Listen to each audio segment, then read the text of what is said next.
my God. Mo kàn shoot ẹni. Ṣé kìí ṣe pé ọmọ ìwà tán? Kó ti bàjẹ́ fún mi. Because eléyìí tó sọ yìí tí o ti jẹ́ kí n mọ̀ pé tí mo bá níbọ̀ yẹ kí n pa twins brother báyìí.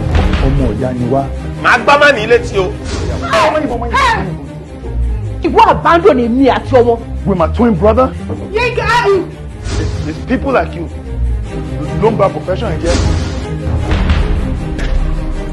Kẹ́hìndé, ó fẹ́ girlfriend Táyé. Property ìlọ́kọ mi ti ń tẹ̀ wá lọ́wọ́ díẹ̀. Káyọ̀ sọ pé bàbá ṣe marriage. Ṣé lè wà òkè ṣá?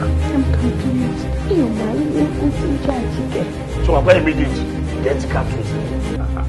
I will kill him, kill you, and kill myself. So you are under arrest. I'm now big boy.